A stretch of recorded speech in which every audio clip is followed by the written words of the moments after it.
Hildy is a bawdy, chain-smoking, 70-something former journalist who lives on the Upper West Side in an apartment that has a portal back to 1973. Time travel has rules, though, and Hildy breaks them by traveling back with healthcare aide Trista. Now both women will have to come to terms with their pasts before they lose their chance at having a future. From Ahoy Comics comes Alisa Whitney's Guilt. That's Gilt, a comic book that's Sex and the City meets the Golden Girls by way of the Twilight Zone. Call your local comic book store and ask them to order your copy of Guilt today.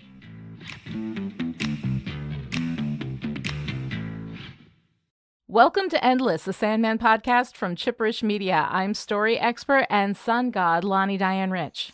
And I'm writer, erstwhile DC Comics editor, and discarded face ashtray Alisa Whitney. Today on Endless, we're going to be talking about Façade, issue 20 from the Sandman comic book series. Façade was written by Neil Gaiman, penciled by Colleen Doran, and inked by Malcolm Jones III. Steve Oliff did the colors, Todd Klein lettered. This issue was edited by Karen Berger, assisted by Tom Pyre. Cover by Dave McKean. A quick heads up, this issue deals with suicide, depression, and self-harm. If you're not in a place to think about those topics, you may want to skip this episode of Endless.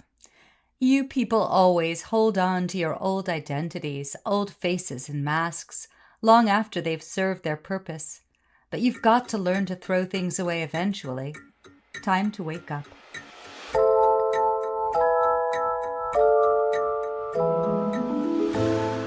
In Façade, we plunge into the first-person narration of Urania Rainey Blackwell, a chain-smoking, reclusive, deeply traumatized former U.S. intelligence agent, living alone in an apartment cluttered with discarded ashtrays that are really the temporary masks she grows to conceal her true face. Our first glimpse of Rainey is of her flicking ash into one of her masks as she tries to reach Mulligan, her Veterans Benefit contact on the phone. It's clear that the real benefit he provides is a sense of human contact and concern, but when Mulligan steps out of his professional role for a moment, acknowledging how cute Rainey was before, Rainey instantly pushes for more. "I can look like that now," she promises. "I can even feel like flesh." Mulligan shuts her down, and for a long while Rainey sits alone in silence, contemplating the emptiness of her existence. When the phone rings again, it's an invitation to lunch from a former colleague. Thrilled and terrified, Rainey dreams of the day 5 years ago when she was transformed into a being who can transmute herself into any substance. In reality, Rainey went to Egypt, where she touched the orb of Ra and gained the superpowers that cursed her life. In her dreams, which she hates, the sun god Ra himself appears as an immense hawk-headed human figure. She is, he says, one of the brave ones who seek his gift, and so she becomes Element Girl. "Even in my dreams I can't win," thinks Rainey. I hate dreams. The next day, Rainey, who cannot easily turn herself into human flesh, has lunch with her old colleague. The woman, who is 36 and pregnant, says that Rainey hasn't aged at all, then reveals her fear that the baby might be born, as she calls it, a freak. We see some children outside with visible physical challenges, limbs missing or atrophied or malformed. "They're just people, Della," says Rainey. When her own silicate mask slips, falling into the Spag Bol, she runs back to the safety of her apartment. Petrified in misery, Rainey longs for the release of death. "How?" she asks, then howls. And death appears and sits down beside the miserable woman. Rainey spills out her misery and longing for death, with no idea to whom she is confiding. When death reveals her identity, Rainey is thrilled. "Blessed, merciful death," she says, "you've come to make it all stop?" But death explains she was there for a woman changing a light bulb in the same building. Whoever or whatever decides when your time is up, it's not Dream's chipper older sibling. She's neither merciful nor by extension cruel, and if she's not a curse, well, then neither is she a blessing. She's got a job to do, and she does it. Still, if Rainey wants to die, death has a suggestion. Ask the sun god Ra, who appeared in Rainey's dreams and is still around, and not only in Egypt. Rainey looks out the window and asks the sun to make her normal. She glimpses the face behind the sun god's mask and then she's gone, leaving only the shell of herself behind. When Rainey's former benefits coordinator calls back, checking in, Death tells him Rainey is gone. Where? She wouldn't like to say for certain. And who is she? Just a friend? Sometimes. Maybe. All right, so Lisa, here we are, the final issue for Dream Country, which is kind of exciting, and the last of these standalone short stories that are happening in this volume. What did you think of Façade?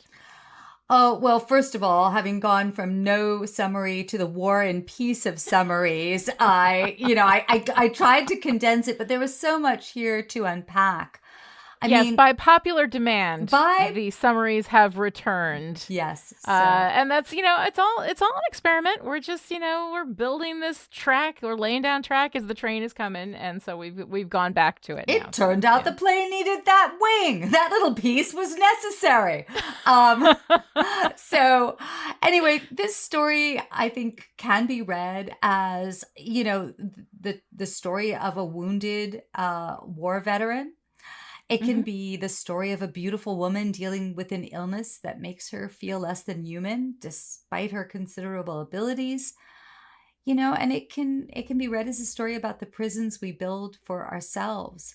But in this endless pandemic season, it feels more resonant to me now than it actually did 30 years ago. Yeah, I can definitely understand that. There was a lot in Rainey's story that you can really empathize with. And I had a lot of empathy for her and for the ways in which she was suffering, while at the same time also seeing, other perspectives on that.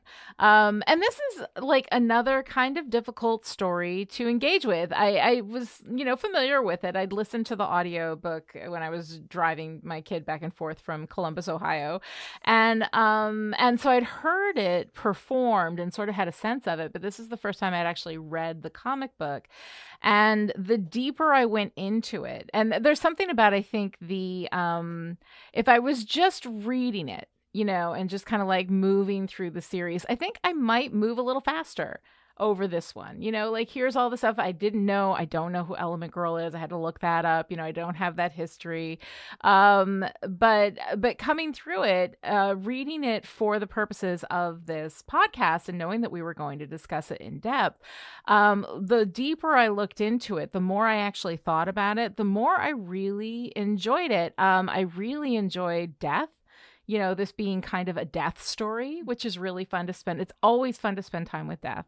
And once I started getting into the etymology of metamorph, which I will pull out from my magical hat a little later in the podcast, I actually grew to really kind of love this one. Yeah, I think that there is a way in which I did not connect with this as powerfully back in the 90s. Mm-hmm. This time, I maybe it's being older, maybe it's having accrued some more losses, but mm-hmm.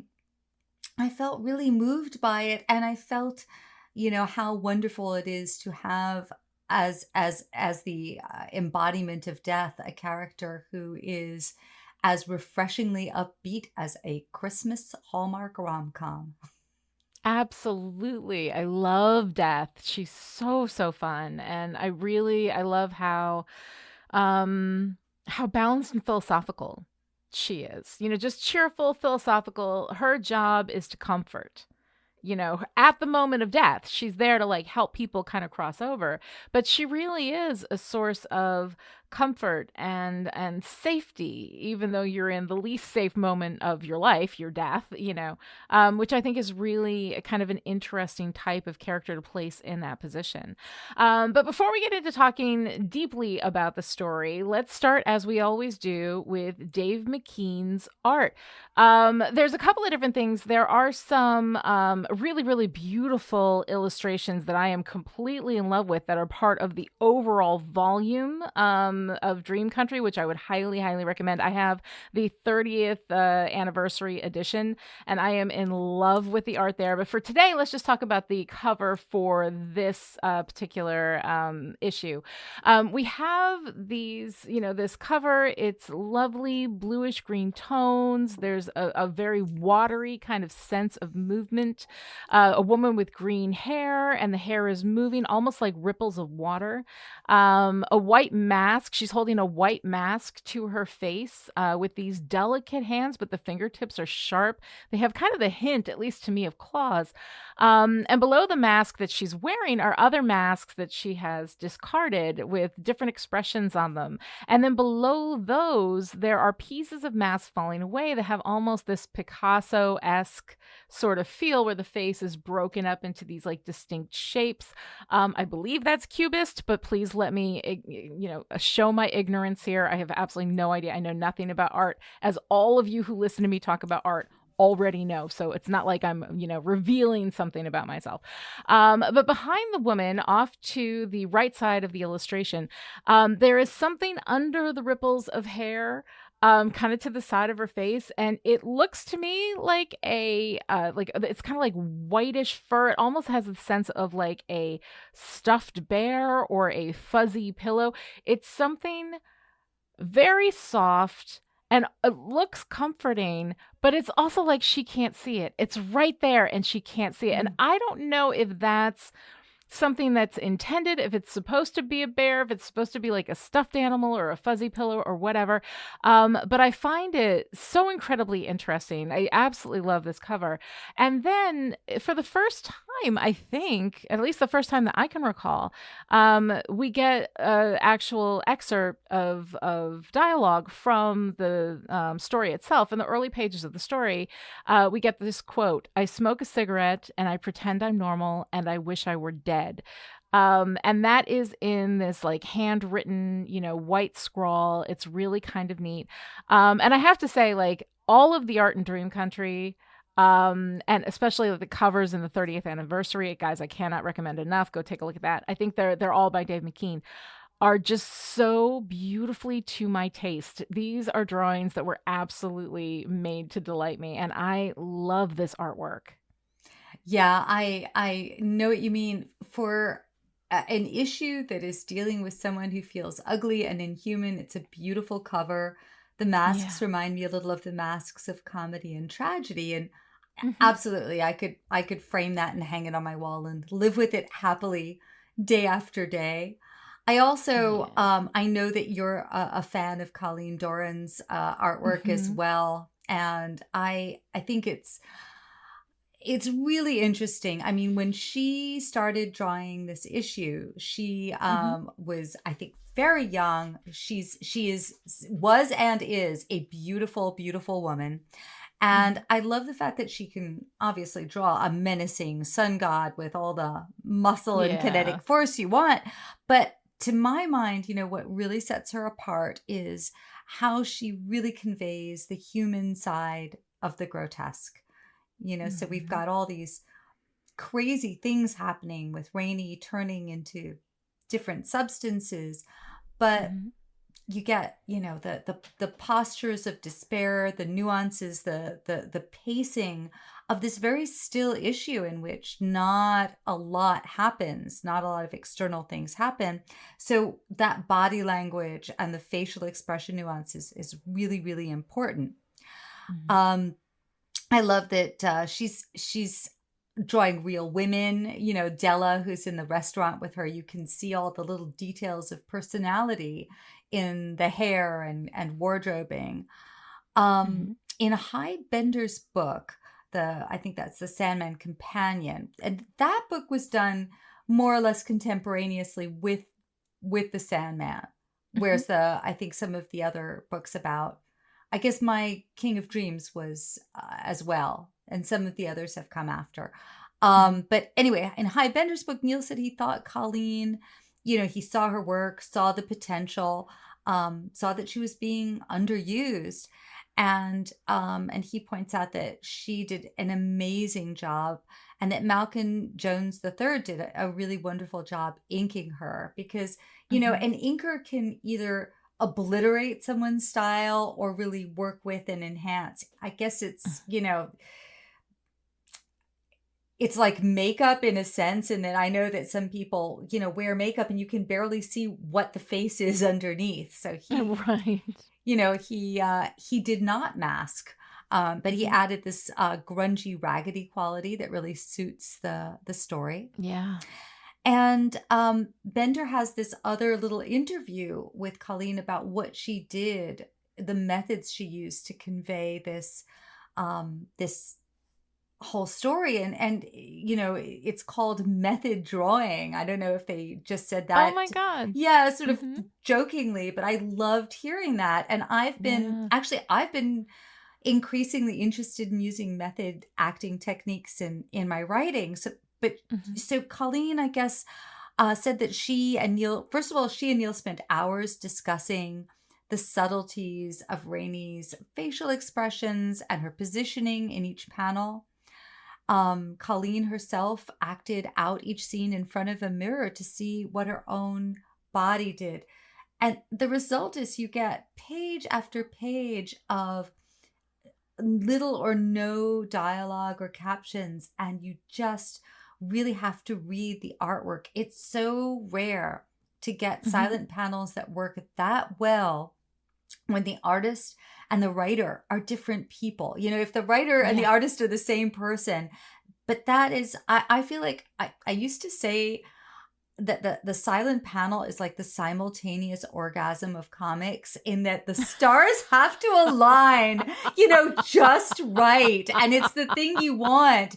It's a Yeah. lot of writers, if they come from prose, they want to cram as many words as possible into the panel. Right. And I'm like, Sure. oh no, that big brass ring is the silent panel, because Yeah. when it works, you've done all your work, but you've done all your work off stage as a writer. Yeah. And No, the negative space, leaving that negative space within any piece of art, right? There's always there's so much that can be expressed by just taking a beat, taking a breath, having a silence, having a character not say something instead of saying something. So yeah, that is a really, really incredible thing. And to have them to be able to kind of like pull off that double dutch, where you've got a writer seeing one thing and then the artist another and being able to work together.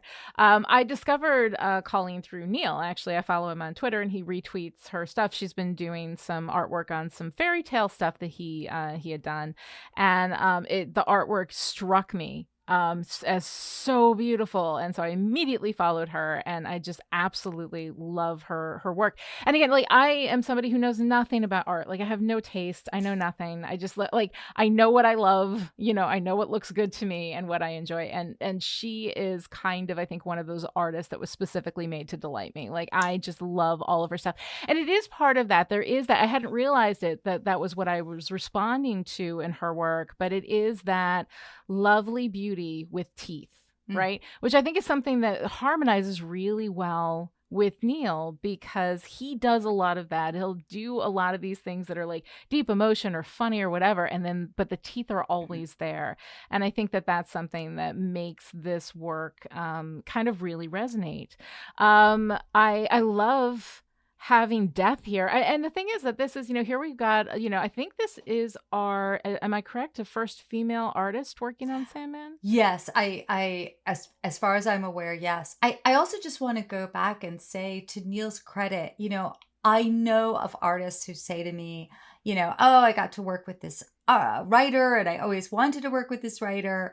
But, they were, they were like, that's my script. That's it. You don't talk to me. It's all in the Mm-hmm. script. I, just draw what I gave you.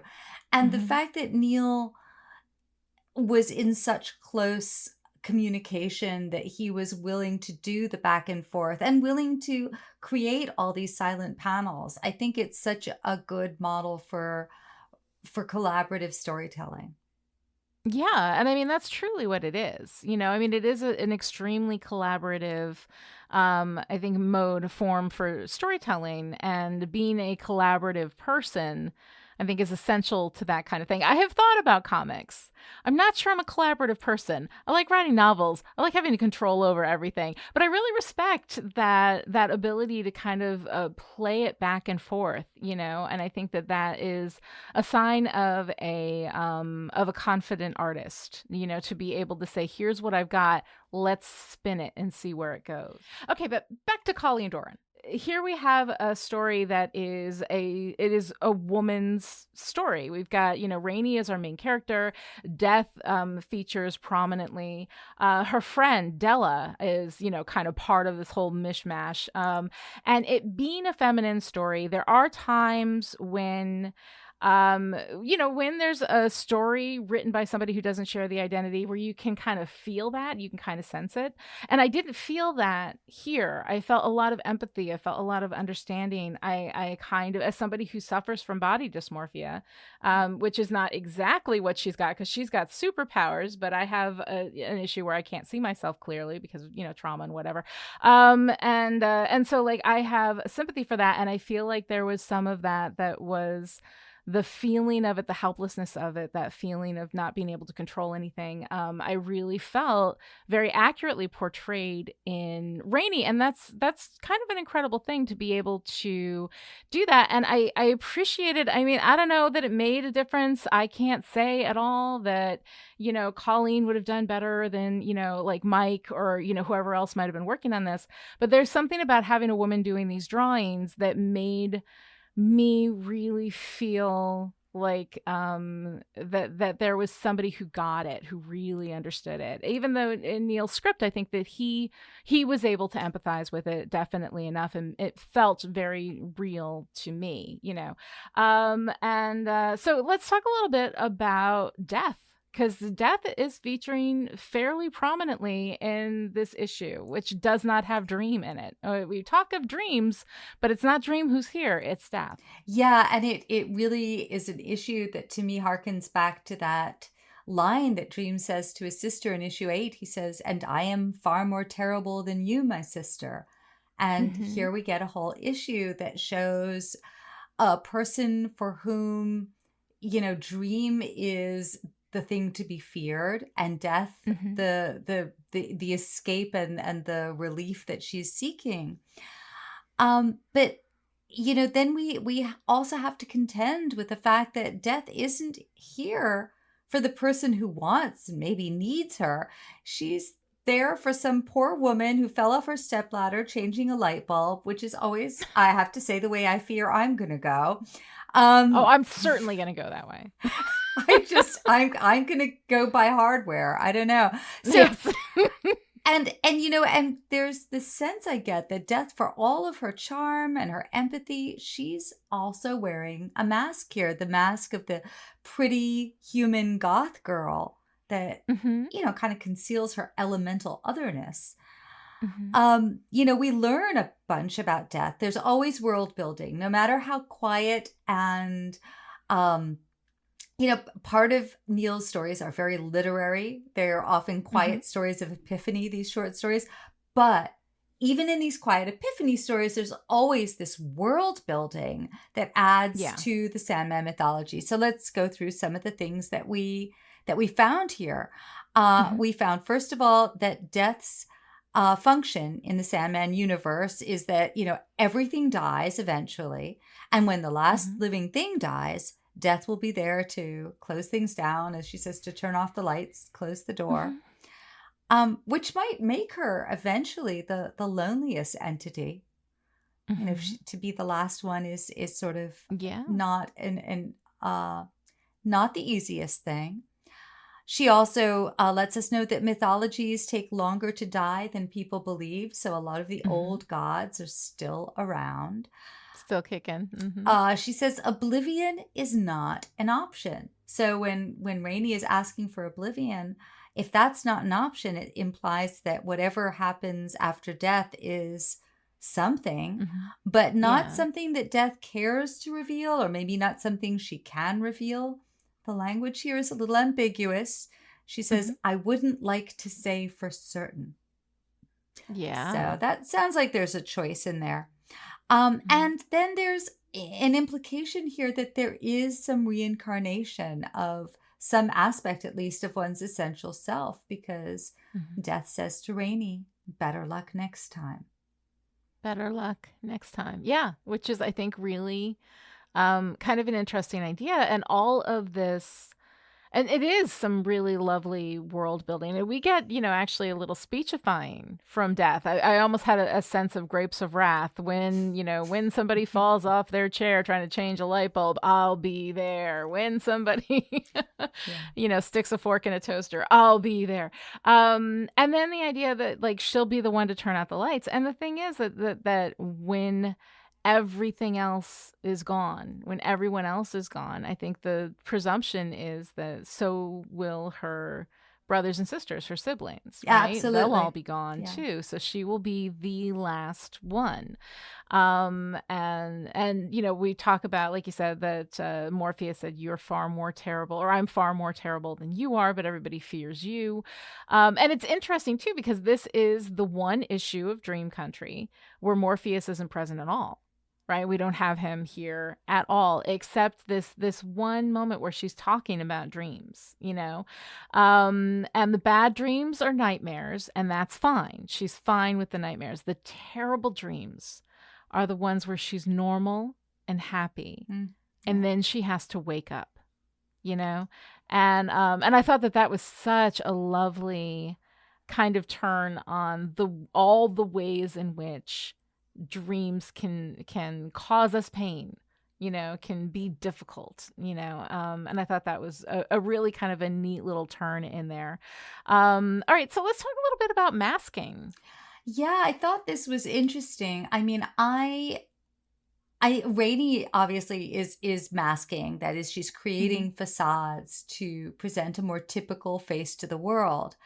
And I have learned not too long ago that it's also a term that autistic people or people on the spectrum or neurodivergent people use to describe the act of presenting a more neurotypical set of behaviors to the world. Hmm. And Yeah. it is an effort. It feels, um, I think, not good. All of us Yeah. want to be seen and accepted for who we are.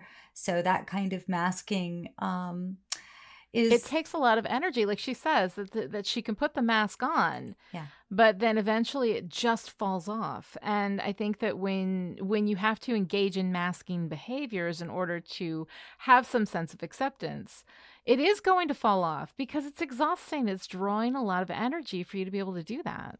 absolutely. And I think, for me and anyone who kind of unofficially felt they belonged on the island of misfit toys, I think we all had that sense of not always, of learning how to present a more normal face Hmm. to the world. Yeah. And I was thinking about this recently. I think that for this issue, to me, has sort of two aspects to it. You can see it Hmm. clearly as, depression and the feeling of having to present a false face. But Yeah. there's also, I think, a sense of all of us who have felt different, who have felt freakish, and there's Hmm. that feeling of trying to seem normal in that sense. So I feel like I have a more deep appreciation. I think I've said that before, but I don't know that I saw as much in this story when I was in my 20s as I do now. Yeah, definitely. I mean, I of course haven't read it in my 20s, but I can see how, how sometimes that element, that idea of masking, you can read it just the way that it is in the story, or you can read it as a metaphor, Yeah. and what it really means and what it really kind of speaks to. And I think that that's an interesting read on that. And one of the things too that I sort of got into while I was thinking about this was that she is a metamorph. that is the name of what she is. And so I started thinking about metamorph, like what's the etymology of this, right? Because there's nothing in the world I love more than etymology, and I know nothing. Again, this is another place where I'm showing my ass. Like I know nothing about etymology. I look it up online, and then I just believe whatever the Google tells me is true. Just don't get it tattooed on you until you have. Exactly, because I'm not a reliable narrator here. But anyway, so according to my Google foo, she is a metamorph. Metamorph means change plus shape.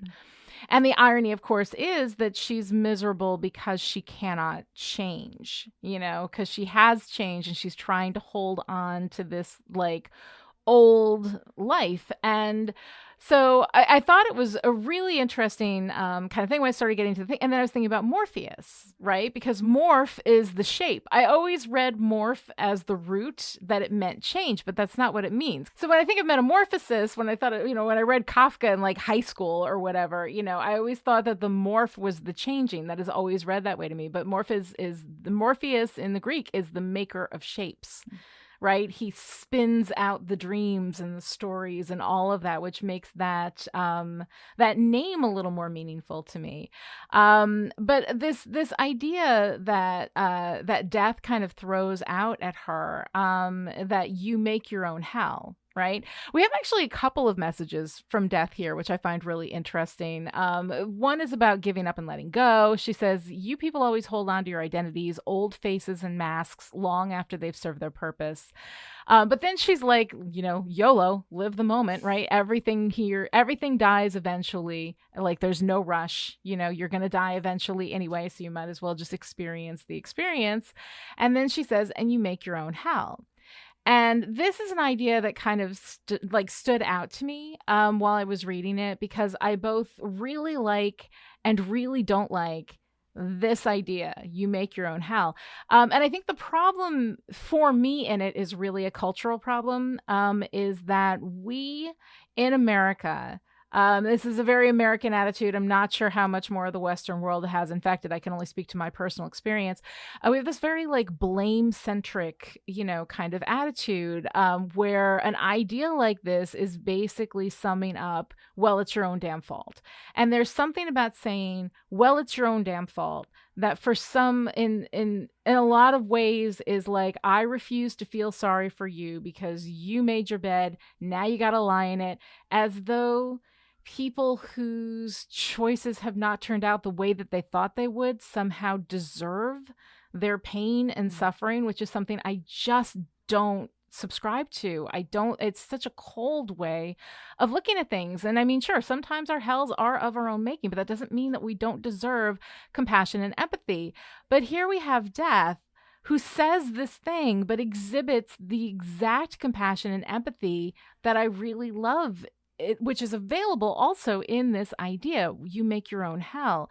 And here it feels like the idea behind it isn't, well, it's your own damn fault, so, the hell with you and you deserve to suffer, but that there's hope here. You make your own hell, you can unmake it. There's hope and there's personal agency. And yes, sometimes our hells are our own fault. Sometimes they're not. Either way, if you're in hell, you deserve empathy and compassion. And you also deserve hope and the knowledge that you can pull yourself out of hell. That you can do it. It can be a choice. So part of it is that she's holding on to, we have the misery, the old masks that she won't throw away. We have Death commenting on that, her old self, that Rainey will not release who she was so that she can be who she is, She doesn't need to die. She just needs to let go of what she thought her life would be. She is living a dead life. And when I say that, I've always had this idea, like, I look at my kids who are full grown, right? And the toddler that they once were is gone. Like that person is gone. The elementary school kid that they once were, gone, right? And we all go through these deaths of ourselves throughout our life. We metamorphosize? I'm sure that's a word. Whatever, roll with it. The shape of us changes, And so sometimes it can be really hard to let go of the old self, especially if you weren't ready for that change, if it came on very suddenly, if it was shocking, if it was traumatic. The time in my life when I was most suicidal was when I had an experience like that very suddenly, and I wasn't ready to let it all go and move on. I described it. I have a podcast called Big Strong Yes, where I talked a lot about that experience. And one of the really beautiful things that I pulled out of that, which still is so incredibly meaningful to me, is I felt for years like I was reaching back in time and trying to stop. You ever dropped something and broken something that's incredibly precious to you, and you just think, and you have that feeling like you want to go back in time. What had happened in my life was this breaking of something that was very precious to me. It didn't just affect me, it affected my kids. It was really, really devastating. And so a friend of mine, Dr. Kelly Jones, who I did the podcast with, was talking about kintsugi, which is the Japanese art of taking a broken thing and fixing it with gold and making it even more beautiful for being broken. And eventually I was able to move through it and accept the fact that my life is now kintsugi. It is more beautiful. It is so much better now than it was. And I cannot undo the broken parts. That's just something that's not available to me. And accepting that was really, really difficult.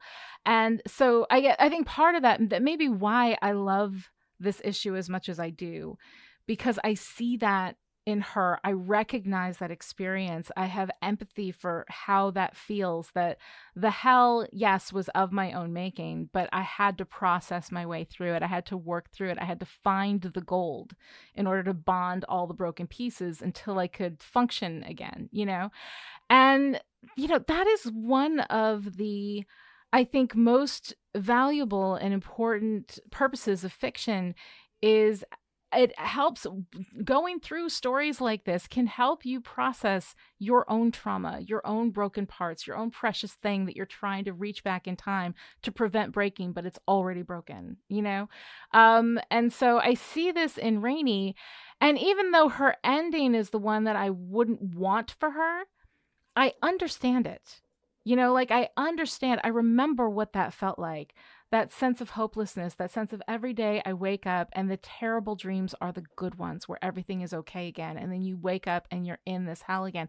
I remember what that daily experience was like. And my empathy and compassion for her so elicited in this story, which also allows me to have empathy and compassion for myself. And again, this is what I'm talking, when I talk about stories and why I love them so much and why they matter to me so much, this is exactly it. Because you talk about these things and it allows you to heal, and it allows you to you have empathy for somebody else and you see yourself in them, and then you can have empathy for yourself. It's fucking magic. But anyway, so I really, really enjoyed this story. It ends really, really sadly, but I know that experience. I remember that experience. It was incredibly moving to read through it.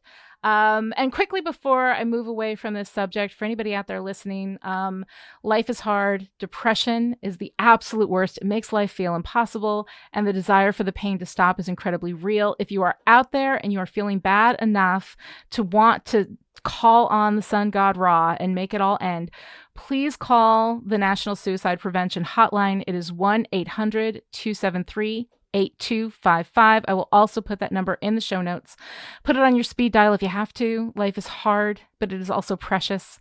I know how depression feels. I know how wanting to die feels, but I promise you this, life is full of surprises. And the first time I felt joy again after all of that darkness was one of the most amazing experiences of my life. Joy is possible. It really is. Hang in there if you can. So I just wanted to have that message while we're talking about all of this stuff. It's very, very difficult. Try to have some compassion for yourself. Anyway, so now I've wandered wildly off, but now we're back in the story. So come save me from myself, Alisa. Pick it up. Well, perhaps we should take a little detour into Lucien's library. Oh my God, let's. I love Lucien's library. It's my favorite part. So, one of the things that I was thinking about, a lot of times people sort of separate, literary stories and superhero stories as if these are on two very, opposite sides of the spectrum.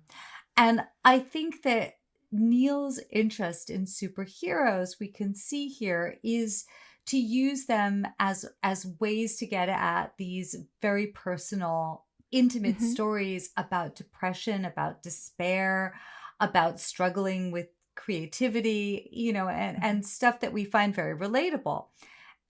And I think that these stories don't work even though there's a superhero in them. They work better in the same way that fairy tales can work better because of the fairy tale elements. But at this point, I think Neil has confessed that he was just sick of dealing with continuity issues, because in the beginning of Sandman, as we have talked about, he did include more superheroes. And he just said in Sandman 5, there was the hassle of continuity. He had wanted to write the Joker into Arkham Asylum and continuity issues, so he had to change him for the Scarecrow. He wrote a Swamp Thing annual, I think in 1987, and he wanted to write Captain Atom, but wound up having to change him for the Firestorm, the Nuclear Man, and change dialogue. And he was thinking, all right, this is stupid. I don't want to play. Continuity is not what I'm writing this for. But his secret weapon was finding characters that other people had completely forgotten about. So every part of the pig. Every part of the pig. So ironically, Neil probably discovered Element Girl in the pages of The Brave and the Bold, a series which is looked down upon by many comic book purists because there was not a lot of attention paid to continuity. So the main writer of that, it was sort of a team-up Batman comic, I believe, was Bob Haney. And Bob Haney, I think he said, did not care about continuity, according to Neil, a jot or a tittle. Not a titty, a tittle. So anyway, Bob Haney and artist Ramona Fradon created Element Girl in the 60s, by the way. So Neil was looking through, DC had a publication called Who's Who. And it would, run down the characters and the stats. So you'd get Supergirl and you'd get her powers and her backstory as it was at the time.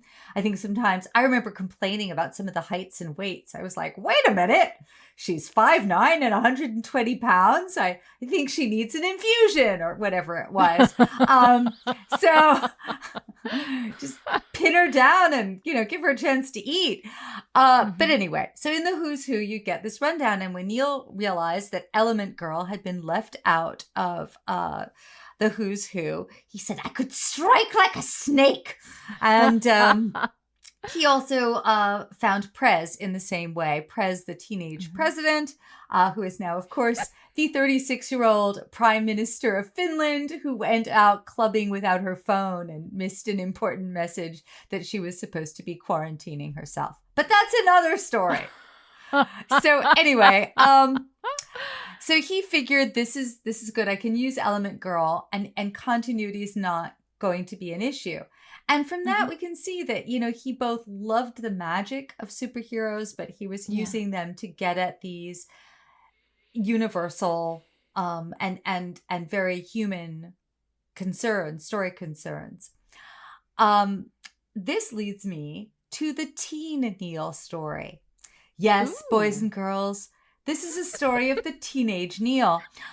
He discovered The Brave and the Bold in this little basement comic book store in Clapton in East London.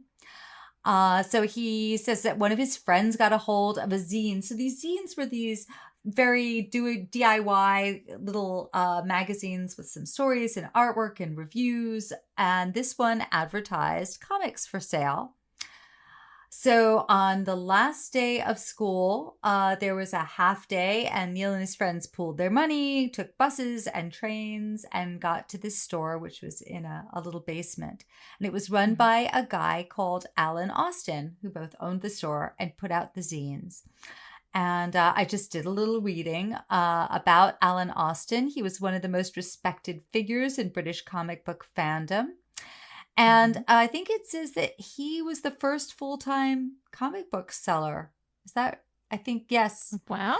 But he also was instrumental in turning Neil into the writer he became when he rejected a 15 or 16-year-old Neil's drawings, would not include them in the zine. Aw. So, it's funny because I don't think I had known that Neil had wanted to be a comic book artist. Maybe I'd known it and forgotten it. You get to an age where, did I know it and forget it or never know it? I don't know. But Neil, like a lot of really good comic book writers, knows how to do that basic layout of a panel, can really, has trained himself to see very visually. And I am such a strong believer in building those skills. And I think, when it's funny, I do the same thing you talk about, I don't know art and I don't know this, and everyone says they can't draw. We always talk about it as though it's an incurable illness, lack of drawitis, art ignorance, nothing can come, and the truth is, I think that, you're learning more about art. I learned a lot more just being on the job. And I remember that when I started to have these art books to do, I was so young that it just seemed normal to me that I was an imposter, but I would go around to the artists and I would say, okay, please help me so I don't sound completely ignorant. Yes. But I think that this is part of what we can do with comics is we can embrace the artwork and learn more about it. And it sorry, I feel like I'm so poxy, but it makes us better writers, better storytellers when we pay attention to the visual. Oh, absolutely. And I've never been one to pay attention to the visual when I tell my stories. I write very much from this happened and this happened and this is how they felt and this is where the emotions were.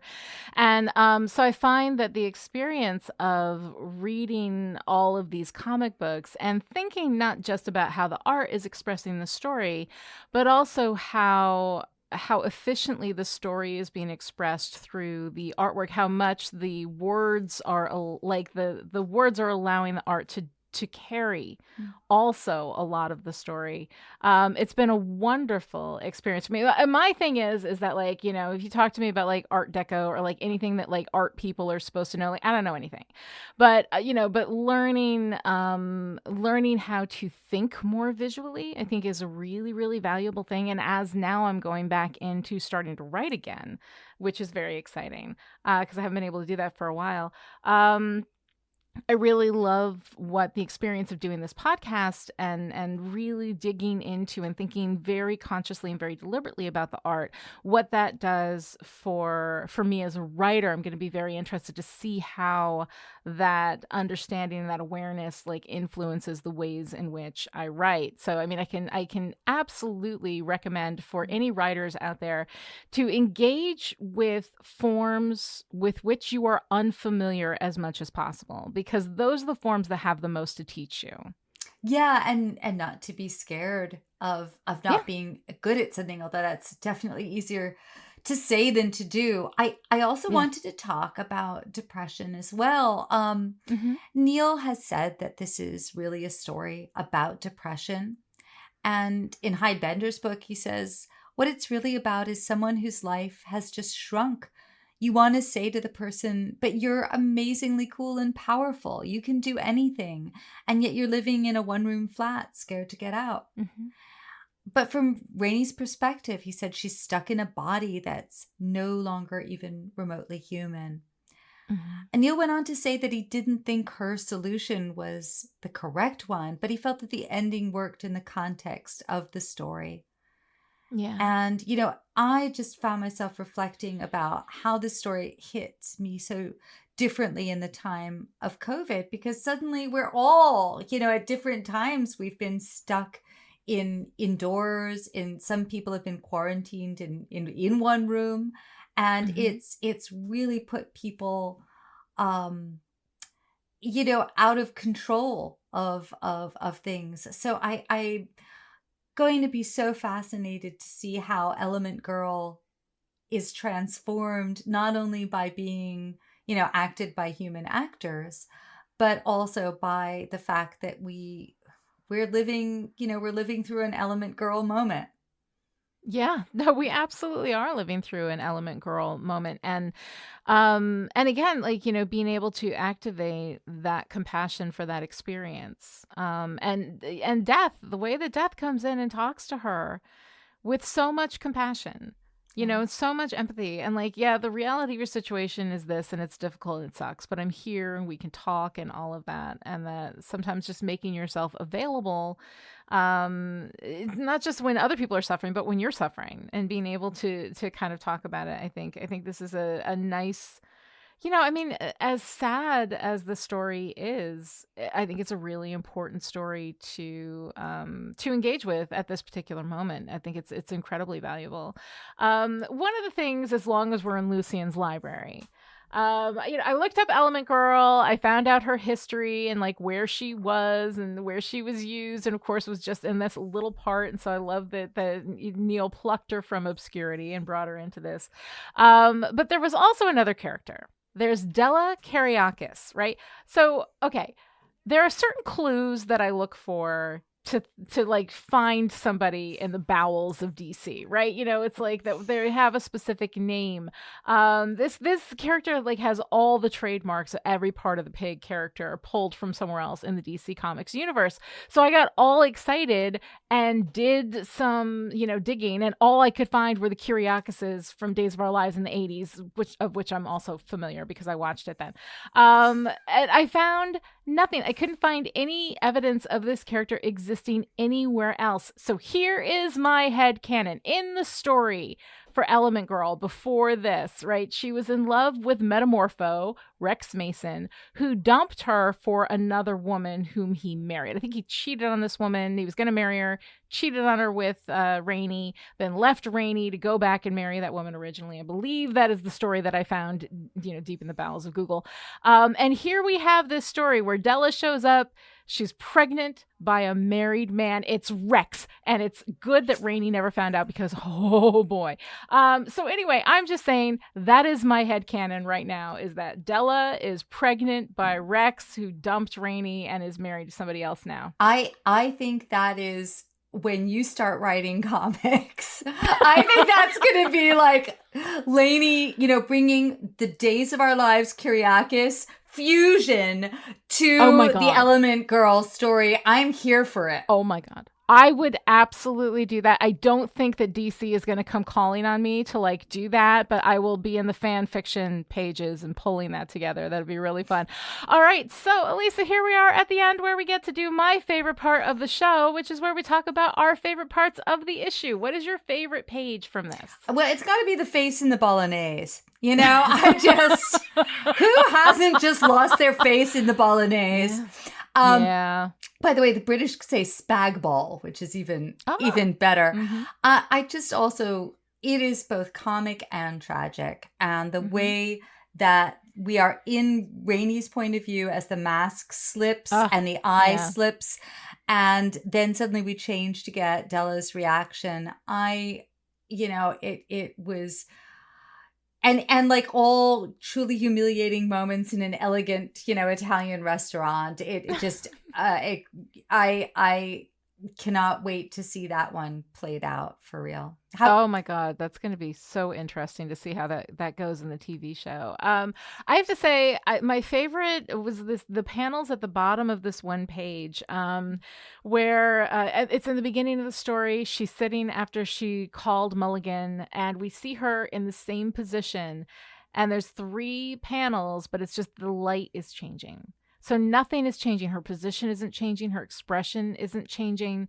It's just the light as the day moves through her while she just sits there and doesn't move. It is such a beautiful representation of her experience. And, in light of the ending, it makes us think that light, that is the sun. Yeah. That is... Her back is to the sun in that panel. Her back is to the source of her pain and her potential salvation. Yeah. No, it's really incredibly, just beautifully done. All right. So what's your favorite part of the story? Oh, I think it's got to be that moment where Colleen Doran's so beautiful drawing of death, and she's got Rainey's mask face partially over, and she's looking out at us, at Rainey. And it's just a really lovely reminder that Death is also not what she appears to be. She's not just this lovely, cheerfully gamine goth girl. She's not, she has more reason to be depressed than anyone in creation. And yet she has, existentially chosen to be an optimist. Yeah, which I think is really nice. And of course, that's what makes death stories in the Sandman universe so incredibly fun and cheerful. Like, even here, a story about depression and giving up and suicide and all of this stuff, we've got death here just kind of bringing light. And of course, it is the light in the end that ends up being the thing that both saves Rainey and kills her. So I think it's just really fascinating. So, Bubble, and what was your favorite part? I have to say, I love when Death says, the serpent that never dies is dead. She's talking about this fight that Ra is still making these warriors like Element Girl to fight this battle that has been over for millennia, and he just doesn't know it or doesn't want to accept it or whatever. And this little bit of frustration from Death, the lack of patience with this bullshit, there's something about that is just so delightful. And again, it's one of those things that, like, this story doesn't need that, but it was such a nice element to have in it. Just this, oh my God, will y'all just get over yourselves? The serpent that never dies is dead. Can that be our new catchphrase? Like, if I am going on about something and it's like, can you just say to me, like, Alisa, the serpent that never dies is dead? Yes, absolutely. I love for that to be a catchphrase. I think that's wonderful.